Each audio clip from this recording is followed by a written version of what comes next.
शुभ सकाळ सोनम मॅम. माझं नाव सिमरन सत्यनारायण साहू आहे. मी कक्षा 9 तुकडी क मध्ये शिकते. माझा आजचा विषय लिंग आहे. लिंग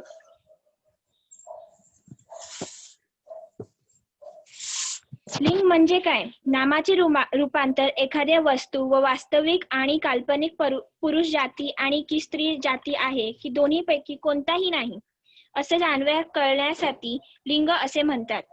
मराठी भाषेत लिंगाचे 3 प्रकार पडतात: पुल्लिंग, स्त्रीलिंग आणि नपुंसकलिंग. पुल्लिंग मध्ये सूर्य आणि स्त्रीलिंग मध्ये वही, नपुंसकलिंग मध्ये घर. पुल्लिंग: मुलगा, शिक्षक, घोडा, चिमणा, सूर्य, चंद्र, सागर, दगड, कागद, पंखा आदी इत्यादी हे सगळं नामाला पुल्लिंग असे म्हणतात. मुलगी, शिक्षिका, घोडा, चिमणी, खुर्ची, शाळा, नदी, वही, खिडकी, इमारत आदी हे शब्दांना स्त्रीलिंग असे म्हणतात. पुस्तक, घर, वासरू, पाखरू, लेकरू, झाड, शहर, घोड्याला, वाहन आदी हे सगळ्यांना नपुंसकलिंग असे म्हणतात. अकार्यात पुल्लिंग प्राणीवाचक नामांचे स्त्रीलिंग रूप ई कारतात होते व त्यांचे नपुंसकलिंग ए कारतात होते.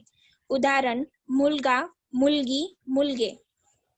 पोरगा, पोरगी, पोरगे. काही प्राणीवाचक पुल्लिंग नामांचे इन प्रत्यय लागून त्यांचे स्त्रीलिंग रूप होतात. उदाहरण: सुतार, सुतरी, माली, मालीन, तेली, तेलीन, बाग, बाघीन आदी.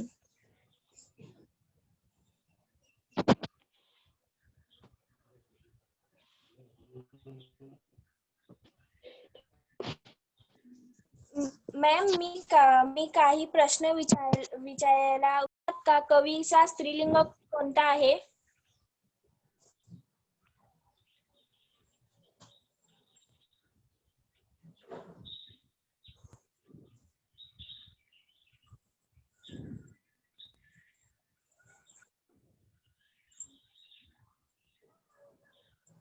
मॅम,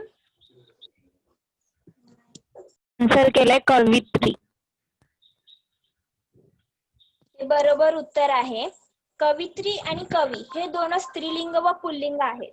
कवित्री जेव्हा मी उच्चारण करते कवित्री तर आम्हाला समजू येते की हे स्त्रीलिंग आहे. जेव्हा मी उच्चारण करते कवी आम्हाला समजू येते की हे पुल्लिंग आहेत. असं आम्ही पुल्लिंग व स्त्रीलिंगाचा भेदन व जाणू शकतो की हा पुल्लिंग आहे की स्त्रीलिंग. आता मला कोणी सांगू शकतात का चुहाचा लिंग कोणता आहे?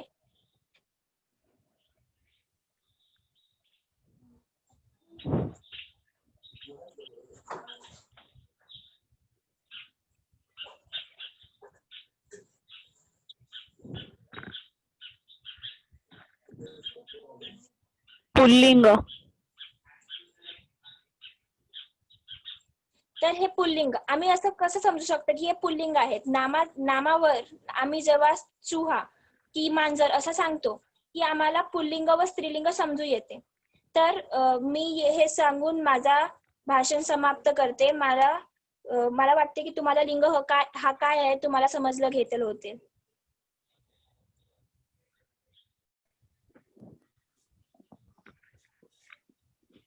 दोन मिनिट.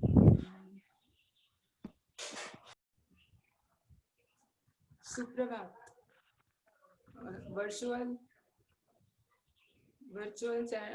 व्हर्च्युअल मीटिंग वर उपस्थित शिक्षकांना माझा नमस्कार. माझं नाव बालाजी गुप्ता आहे आणि आज मी साने गुरुजी यांच्या बाबत माहिती देणार आहोत. साने गुरुजींचा जन्म 24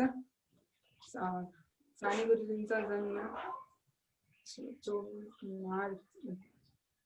उपस्थित शिक्षकांना माझा नमस्कार.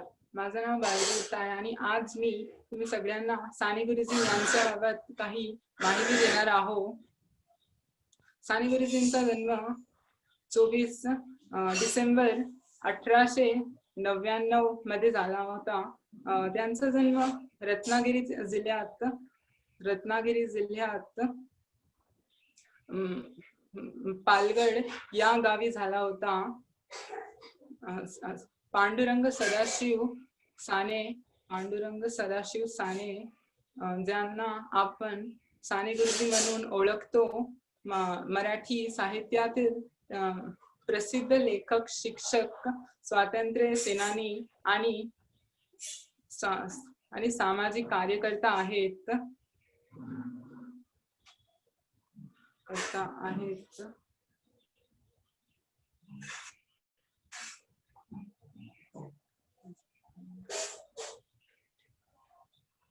आईच्या संस्कारांचा खूप मोठा प्रभाव पडलेला. त्यांनी श्यामची आई ही पुस्तके लिहिलेली आहे, ज्यामध्ये श्याम नावाचा एक लहान मुला त्याच्या आईच्या जीवनातून विविध प्रसंग सांगतो.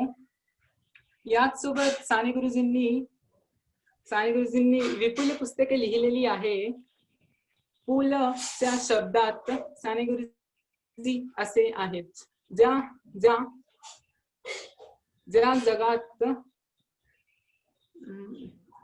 जगात सुरांचे वातावरण निर्माण व्हावे म्हणून ज्यांनी प्रयत्न केले त्यात साने गुरुजी हे महत्वाचे आहेत. गुरुजी केवळ साहित्यासाठी साहित्य ते जीवन अधिक सुंदर करण्यासाठी आहे, अशी त्यांची श्रद्धा होते. या श्रद्धापाठी लागणारी किंमत गुरुजींनी दिली होती. ते नाही आहे त्यांना ते आग्रह नाही धारण करत होते, परंतु हे खरोखरच आहे की ते चांगले साहित्यिक होते.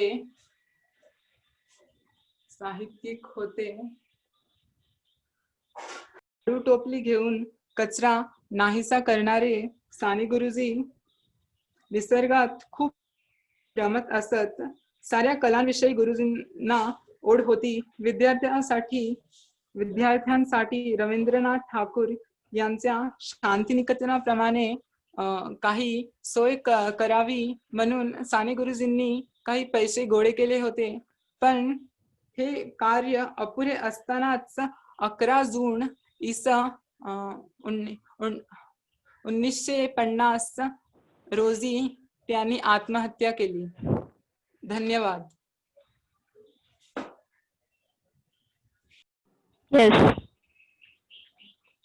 सुप्रभात माननीय टीचर आणि माझे सर्व मित्र मैत्रिणींनो. माझं नाव केतकी अजित पड्याळ. मी 9वी ह्या कक्षात शिकते.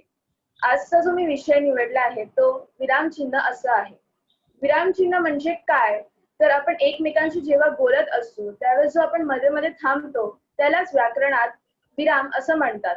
आणि लेखनामध्ये विरामला निरनिराळ्या चिन्हांनी ओळखले जातं, त्यालाच विरामचिन्ह असे म्हणतात. विरामचिन्हाचे एकूण 9 प्रकार आहेत. ते म्हणजे पूर्णविराम. पूर्णविराम हा वाक्यातील पूर्ण झालेला आहे हे दाखवण्यासाठी शेवटला पूर्णविराम हा चिन्ह लावला जातो. जसं की रामाने रावणाला मारलं. आणि पूर्णविरामचा अजून एक वापर आहे, तो म्हणजे जेव्हा संक्षिप्त रूपाचे अक्षर असतात त्यावेळेस जे दाखवायचे असतात, जसं की पु. ल. देशपांडे. त्यानंतर अर्धविराम. अर्धविराम हे 2 छोट्या वाक्यांना जोडताना आणि उभ्यान्वय अव्ययाच्या आधी हे चिन्ह वापरले जातात. जसं की बाबांनी रामला पैसे दिले कारण तो परीक्षेत पास झाला. त्याच्यानंतर स्वल्पविराम. स्वल्पविराम हे एकाच जातीतले आलेले शब्दांना एका वाक्यात लिहिण्याच्या वेळेस वापरले जातात. जसं की पुणे, मुंबई हे महाराष्ट्रातील प्रसिद्ध शहर आहे. त्यानंतर येतं अर्धविराम, अपूर्णविराम. हा चिन्ह एखादी वाक्यातील तपशील दाखवण्यासाठी वापरलं जातं. जसं की पुढील क्रमांकातील विद्यार्थी नापास झालेले आहेत. जसं 2, 3, 4, 5. त्यानंतर येतं प्रश्नचिन्ह. वाक्यातील जेव्हा प्रश्न विचारले जातात त्यावेळेस प्रश्नचिन्ह वापरला जातो. तुम्ही कुठे जात आहात त्यावेळेस. त्यानंतर उद्गार चिन्ह. आपल्या मनातील भावना दाखवण्याच्या वेळेस शब्दाच्या नंतर उद्गार चिन्ह वापरला जातो. जसं की अरे बापरे, केवढा मोठा साप. त्यानंतर अवतरण चिन्ह. अवतरण चिन्हाचे 2 प्रकार आहेत. पहिलं म्हणजे एकेरी चिन्ह. एकेरी अवतरण चिन्ह. एकेरी अवतरण चिन्ह हे त्यावेळेस दाखवलं जातं ज्यावेळेस जेव्हा एखादा शब्द वाक्यातील जोर द्यायचा असेल त्यावेळेस. जसं की स्वराज्य मिळवणे हे भगतसिंगचं शेवटचं ध्येय होतं. त्यानंतर दुहेरी अवतरण चिन्ह. दुहेरी अवतरण चिन्ह तेव्हा वापरलं जातं जेव्हा एखाद्या व्यक्तीतील मुखातील वाक्य जसेच्या तसे दाखवायचे असते. जसे की लोकमान्य टिळक म्हणाले की स्वराज्य मिळवणं हाच माझा जन्मसिद्ध हक्क आहे. त्यानंतर संयोग चिन्ह. संयोग चिन्ह त्यावेळेस वापरला जातो ज्यावेळेस ओळीच्या शेवटी अपूर्ण राहिलेले शब्द पूर्ण करायचे असतील किंवा 2 शब्दांना जोडायचे असेल. जसं रामने सीताला मिळवण्यासाठी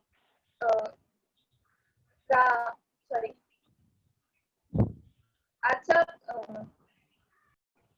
रद्द करण्यात आला. त्याच्यानंतर दुसरं म्हणजे विद्यार्थी भंडार आणि शेवटचं म्हणजे अपचारण चिन्ह. हा चिन्ह बोलताना ज्यावेळेस स्पष्टीकरण करताना ज्यावेळेस थांबलं जातं त्यावेळेस हा चिन्ह वापरला जातो. जसं की तो इथे आला पण. धन्यवाद.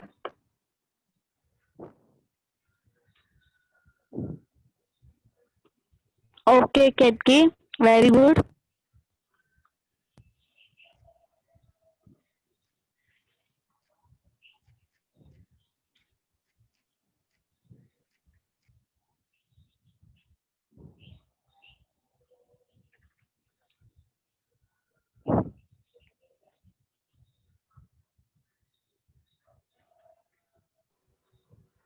Yes, ma'am. Neha.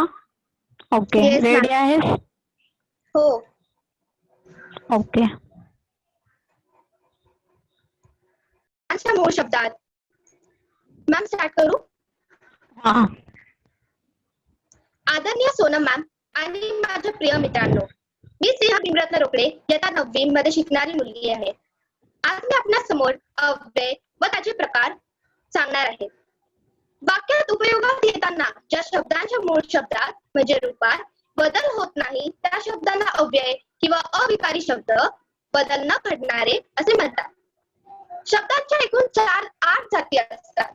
नाम, सर्वनाम, विशेषण, क्रियापद हे विकारी आहे. दुसऱ्या बाजूला क्रिया विशेषण अव्यय, शब्दयोगी अव्यय, उभयान्वयी अव्यय आणि केवल प्रयोगी अव्यय हे अविकारी असतात. तर आज आपण हे 4 अव्यय शिकणार आहोत. पहिलं आहे क्रिया विशेषण अव्यय. मराठी वाक्यामधील पदाने दर्शविलेल्या क्रियाबद्दल अधिक माहिती सांगणाऱ्या शब्दाला क्रिया विशेषण अव्यय असे म्हणतात. उदाहरण, राजेश वारंवार आजारी पडतो. या वाक्यामध्ये आजारी पडण्याच्या क्रियाबद्दल अधिक माहिती सांगण्यासाठी वारंवार हे क्रिया विशेषण अव्यय वापरलेले आहे. दुसरं उदाहरण, काका दररोज फिरायला जातात. या वाक्यामध्ये फिरायला जाण्याच्या क्रियाबद्दल अधिक माहिती सांगण्यासाठी दररोज हे क्रिया विशेषण अव्यय वापरलेले आहे. दुसरं आहे शब्दयोगी अव्यय. वाक्यामधील जे शब्द स्वतंत्र न येता नामासोबत जोडून येतात आणि या दोन्ही शब्द मिळून तयार होणारा संयुक्त शब्द त्याचाच वाक्यामधील इतर शब्दांचा असलेला संबंध दर्शवतो. या जोडून येणाऱ्या शब्दाला शब्दयोगी अव्यय असे म्हणतात. उदाहरण, दुपारी मुले घराकडे गेली. त्याच्यात घराकडे हे शब्दयोगी अव्यय आहे कारण की घरा ह्या नामासोबत कडे हा शब्द जोडलेला आहे. दुसरं उदाहरण, गुरुजी फळ्याजवळ उभे राहून शिकवत होते. त्याच्यात फळ्याजवळ हे शब्दयोगी अव्यय आहे. नंतर तिसरं आहे उभयान्वयी अव्यय. 2 किंवा अधिक शब्द अथवा 2 किंवा अधिक वाक्य जोडणाऱ्या अविकारी शब्दांना उभयान्वयी अव्यय असे म्हणतात. उदाहरण, मी आजारी आहे म्हणून मी शाळेत जात नाही. त्याच्यात म्हणून हे उभयान्वयी अव्यय आहे, कारण हे 2 वाक्यांना जोडायचं काम करत असतो. दुसरं उदाहरण, मी चहा घेते आणि कॉफी सुद्धा घेते. त्याच्यात आणि हे उभयान्वयी अव्यय आहे. चौथं अव्यय आहे क्रिया केवळ प्रयोगी अव्यय. आपल्या मनातील दुःख, आश्चर्य, शोक इत्यादी भावना व्यक्त करणाऱ्या शब्दांना केवळ प्रयोगी अव्यय किंवा उद्गाररची शब्द असे म्हणतात. उदाहरण, अबब, केवढा मोठा साप. या वाक्यामध्ये आश्चर्य प्रकट केलेले आहे आणि म्हणूनच हे वाक्य आश्चर्यदर्शक वाक्य आहे. दुसरं, चुप, जास्त बोलू नको.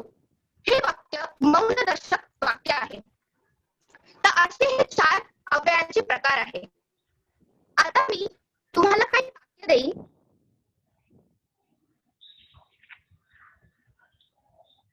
पहिलं वाक्य, शाबाश, तू दिलेले काम पूर्ण केलेस.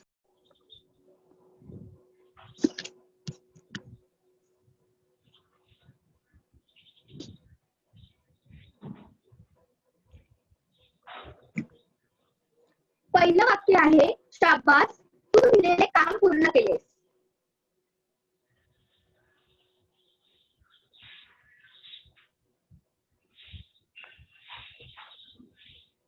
आता माझ्या मते सर्वांनी उत्तर दिलंच असेल. तर ह्याचं उत्तर आहे केवळ प्रयोगी अव्यय, कारण की ह्याच्यात भाव व्यक्त होतात आणि हे प्रशंसादर्शक वाक्य सुद्धा आहे. दुसरं वाक्य आहे, शेतकरी दुपारी झाडाखाली विश्रांती घेत होता.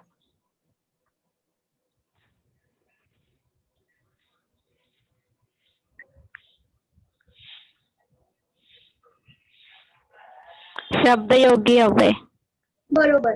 ह्याचं उत्तर आहे शब्दयोगी अव्यय, कारण की झाडा या नामासोबत खाली हा शब्द जोडलेला आहे. तिसरं वाक्य आहे, मी कथा व कादंबरी वाचतो.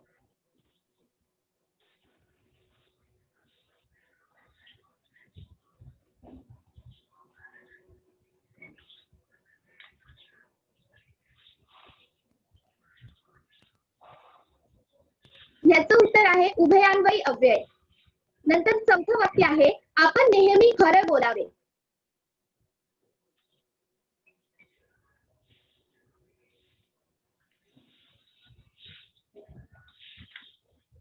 क्रियाविशेषण अव्यय. बरोबर. खरे बोलण्याचं. रेवतीने आन्सर केलेला आहे. Okay ma'am, very good Revati. खरे बोलण्याच्या क्रियाबद्दल अधिक माहिती सांगण्यासाठी नेहमी हे क्रियाविशेषण अव्यय इथे वापरलेले आहे. चौथं आणि शेवटचं वाक्य आहे, आहा, किती सुंदर दृश्य आहे.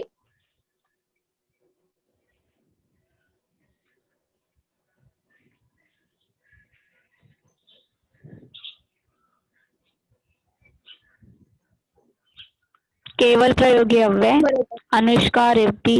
Okay okay, very good. तर ह्याचं उत्तर आहे केवळ प्रयोगी अव्यय आणि ह्याच्यात हर्ष व्यक्त होताना दिसतंय, म्हणून हे हर्षदर्शक वाक्य आहे. तर अशा प्रकारे मी माझा विषय इथेच संपवते. तुम्हा सर्वांना माझे मनापासून धन्यवाद की तुम्ही मला ऐकून घेतलं, विशेषतः स्कूल मॅनेजमेंटला की त्यांनी मला माझा विषय तुम्हा सर्वांसोबत सादर करण्याची संधी दिली. धन्यवाद. व येथे उपस्थित माझ्या सर्व मित्रमैत्रिणींना माझा नमस्कार. आज मी भूमी तिवारी आपल्या समोर स्वच्छता या विषयावर काही बोलू इच्छिते. प्रसिद्ध म्हण आहे की स्वच्छता ईश्वरा समान आहे. या ओळी आपल्याला खूप काही व्यक्त करून जातात. ते म्हणजे स्वच्छता हे स्वस्थ जीवनाचं अविभाज्य घटक आहे. स्वच्छता आणि आरोग्य एकमेकांशी संबंधित असतात. तुम्ही जेवढी स्वच्छता ठेवाल तेवढे निरोगी राहाल. ज्याप्रमाणे मानवी जीवनात अन्न, वस्त्र आणि निवारा गरजेचा आहे, तितकाच प्रमाणात स्वच्छतेला देखील महत्त्व दिले गेले पाहिजे. परिसर स्वच्छ ठेवल्यास तर आपण संपूर्ण देश स्वच्छ करून घातक रोगांना दूर ठेवू शकतो. स्वच्छता हे शब्द वाचताच मनात सौंदर्य फुलते. स्वच्छतेने मन प्रसन्न राहते. या स्वच्छता रूपी सौंदर्याची आराधना करण्यासाठी, सवय लागण्यासाठी शाळा हे आपल्याला सर्व काही शिकवते. समृद्ध भारताच्या निर्माणामध्ये पहिली महत्वाचे पाऊल हे स्वच्छतेचे आहे. यासाठी आपण स्वतःबरोबर आपला परिसर स्वच्छ ठेवण्याची जबाबदारी अंगी बाळगणे हे महत्त्वाचे. भूमी 1 मिनिट. शताब्दी निमित्त स्वच्छ भारत अभियान हे आपल्या पंतप्रधान श्री नरेंद्र मोदी यांनी 2 ऑक्टोबर 2014 रोजी सुरुवात केली. स्वच्छतेच्या या चळवळीचे नेतृत्व करताना आपले पंतप्रधान म्हणाले की आपल्याला गांधीजींचे स्वच्छ व निरोगी भारताचे स्वप्न पूर्ण करायचे आहे. सार्वजनिक स्वच्छतेमध्ये पाणी व्यवस्थापन, सांडपाणी व्यवस्थापन, घन कचरा व्यवस्थापन, पर्यावरण संवर्धन व परिसर स्वच्छता इत्यादी गोष्टी येतात. आपण नेहमी पैसा, वस्तू अशा गोष्टी दान करतो. आज आपला देश आपल्याला आपल्या श्रमाचे दान मागत आहे. यासाठी आपण नेहमी आपली परिसर स्वच्छ ठेवायची आहे. हे बोलून मी आजचा विषय संपवते. धन्यवाद. प्रगती. धन्यवाद. ओके.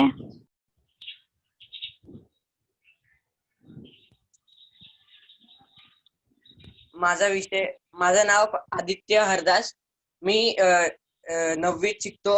माझा रोल नंबर 42 आहे. हरदास, मी 9वीत शिकतो. माझा रोल नंबर 42 आहे. माझा विषय विशेषण आहे. टीचर दाखव आता. माझा प्रोजेक्ट आहे विशेषण. विशेषण म्हणजे काय? नामाविषयी जास्त माहिती सांगणाऱ्या शब्दाला विशेषण म्हणतात. विशेषणाचे प्रकार खालीलप्रमाणे आहेत. विशेषणाचे 4 प्रकार: गुणवाचक विशेषण, परिमाणवाचक विशेषण, संख्यावाचक विशेषण, सार्वनामिक विशेषण. परिमाणवाचक विशेषणचे 2 प्रकार आहेत: निश्चित परिमाण, अनिश्चित परिमाण. आणि संख्यावाचक विशेषणचे पण 2 प्रकार आहेत: निश्चित संख्यावाचक, अनिश्चित संख्यावाचक.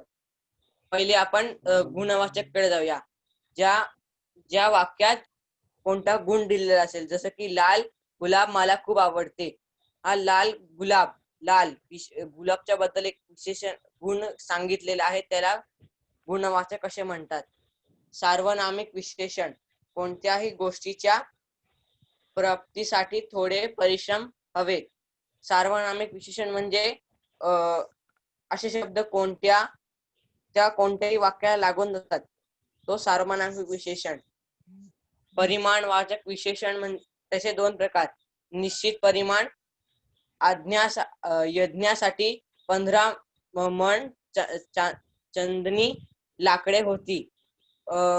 त्या वाक्यात कोणते हे दिलेले आहेत की केवढे वस्तू पाहिजेत, त्या वाक्याला निश्चित परिमाण म्हणतात. अनिश्चित परिमाणवाचक: हर्षवर्धनने सारी संपत्ती दान केली. ज्या वाक्यात काही दिलेले नाहीये त्याला अनिश्चित परिमाण वाचक असे म्हणतात. संख्यावाचक विशेषण: त्याचा पहिला प्रकार निश्चित संख्यावाचक. घराच्या मागे एक लिंबाचं झाड आहे. एक हा निश्चित संख्यावाचक आहे. अनिश्चित म्हणजे आता थोड्याच दिवसात देवयानी अमेरिकेतून येईल. ज्या वाक्यात कोणते असे 1-2 असे शब्द दिलेले नाहीये की थोड्या दिवसात येईल, त्याला अनिश्चित संख्यावाचक असे म्हणतात. झालं. आजचा माझा महाविषय टॉपिक आहे कवी कुसुमाग्रज आणि त्यांनी लिहिलेली एक कविता. मॅम, स्क्रीन विजिबल आहे?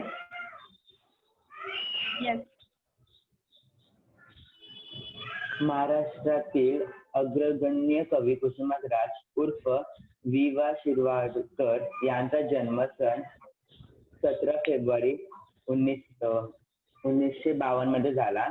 नाशिक या जिल्ह्यामध्ये त्यांचा जन्म झाला. वि.वा. शिरवाडकर यांचे खरे नाव जगन्न रंगनाथ शिरवाडकर होते. फक्त दत्तक गेल्यामुळे त्यांचे नाव बदलून विष्णू वामन शिरवाडकर असे ठरले होते. त्यांचं शिक्षण पिंपळगाव इथे झालं. त्यानंतर त्यांचं माध्यमिक शिक्षण न्यू इंग्लिश हायस्कूल मध्ये झालं होतं. त्याने तिथून त्यांची डिग्री घेतली होती. आपल्या मराठी पुस्तकामध्ये यांनी लिहिलेली एक पहिली कविता आहे सर्वोत्तमा शिवसुंदरा. ही कविता त्यांच्या हाताने लिहिलेली होती. त्यांनी लिहिलेली ही एक कविता आहे जी मी तुम्हाला आता वाचून दाखवतो. आईसारखे दैवत साऱ्या जगात नाही, म्हणून श्रीकारांचा नंतर शिकणे अ आई. मुलांना शिकणे अ आई. तीच वाढवी तीच संभाळी तीच करी सेवा श्रीकाली. देवानंतर नमकी मस्तक आईच्या पायी. कॉलेज ठेवीन राम न झाले, देवकी पोटी कृष्ण जन्माले. शिवरायाने चरित्र उडवली माय जिजाबाई. नकोस विसरू त्रास आईने स्वरूप मावली पुण्य आईचे. थोर पुरुष सुख ठरून नियेचा थोर उतराई.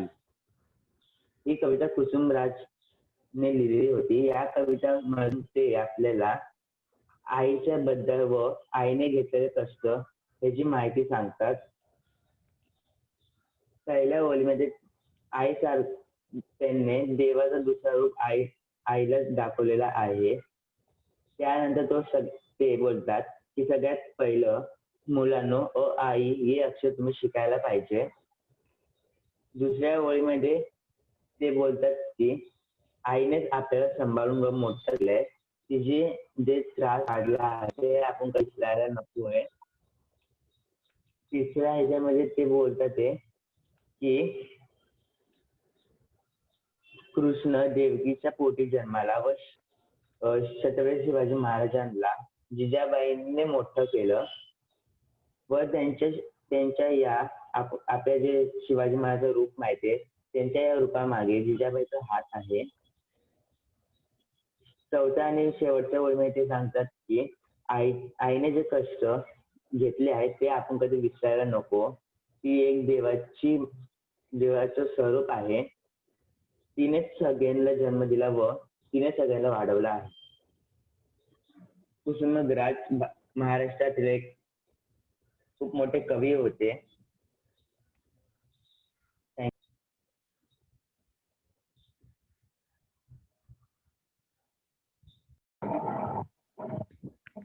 माननीय मॅम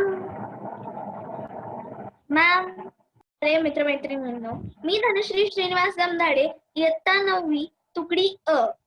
माझा विषय आहे अलंकार. अलंकारामधलाही तिसरा अलंकार म्हणजेच यमक अलंकार. तो शब्दालंकार मध्ये मोडतो. आता आपण माझ्या चार्टच्या मदतीने आपण असं बघूया की यमक अलंकार हे कशाला म्हणतात. एक मिनिट मॅम. हा जवळ दिसतोय का? ठीक आहे, तू स्टार्ट कर. ओके. आता आपण पहिलं बघूया की अलंकार म्हणजे काय असतात. कवितेत किंवा पद्यांमध्ये ठराविक ठिकाणी शेवटी किंवा मध्ये वापरण्यात आलेले शब्द यांना अलंकार म्हणतात. जसे आपण सोप्या भाषेत म्हटलो तर एखाद्या भाषेला रुचकर किंवा सोपी सौम्य बनवण्यासाठी जे शब्द आपण वापरतो त्यांनाच अलंकार म्हणतात. ह्या अलंकाराचे 3 प्रकार असतात जे शब्दालंकारामध्ये मोडतात. पहिला तर अनुप्रास अलंकार, श्लेष अलंकार आणि यमक अलंकार, ज्याच्या बाबतीत आपण आज बोलणार आहोत. आता यमक अलंकार यांची व्याख्या आपण आधी ऐकूया. वाक्याच्या शेवटी, मध्ये किंवा ठराविक ठिकाणी एक किंवा अनेक शब्द, अक्षर, एकच अक्षर दोन्ही अर्थाने आले असल्यास त्याला आपण यमक अलंकार असे म्हणतो. आता आपण त्याचे काही प्रकार बघूया. जसं वाक्य आहे. आता मी एक वाक्य तुम्हाला ऐकून दाखवते. त्या वाक्यात मी पहिलं वाक्य तुम्हाला एक्सप्लेन करते आणि सेकंड वाक्य तुम्ही मला उत्तर सांगा. ओके. आता पहिलं वाक्य असं आहे, पोटापुरता पसा पाहिजे नको पिकाया पोळी. पोटापुरता पसा पाहिजे नको पिकाया पोळी, देणाऱ्याचे हात हजारो दुबळी माझी झोळी. आता इकडे पोळी चाळली आणि झोळी चाळली दोन्ही अक्षर सेम आहेत, पण त्यांचा वापरला येणारा शब्द हा वेगळा आहे आणि म्हणून त्यांचा अर्थही वेगळा होतो. मग ह्याच्यामध्ये ळी आणि हाळी हे दोन्ही आपले यमक अलंकार होतात. आता आपण दुसरं वाक्यही बघूया. मना चंदना परित्वा झिजावे. मना चंदना परित्वा झिजावे, परी अंतरी सज्जन निवावे. मना चंदना परित्वा झिजावे, परी अंतरी सज्जन निवावे. आता ह्या वाक्यामध्ये झिजावे, निवावे व वेवे वेवे ते दोन्ही अक्षर सेम आहेत. त्या दोन्ही अक्षरांमध्ये आपण वापरलेले आधीचे अक्षर किंवा शब्द हे वेगळे आहेत, म्हणून त्यांचा अर्थही वेगळा होतो. आता ह्या वाक्यामध्ये वे आणि वे हे आपले यमक अलंकार आहेत. आता तुम्ही मला सांगा, हे तिसरं वाक्य आहे. आई तुझ्या पुढे मी आहे अजूनही ताना. आई तुझ्या पुढे मी आहे अजूनही ताना, शब्दात सोड माझ्या आता हळूच पाना. शब्दात सोड माझ्या आता हळूच पाना. आता ह्या ओळींमध्ये तुम्हाला कोणता शब्द हा यमक अलंकार असा वाटतो? मला पटकन सांगा. ना. आ? ना. हो बरोबर. आता आपण अजून बघायला गेलो तर एक मिनिट मॅम, आपण अजून बघायला गेलो तर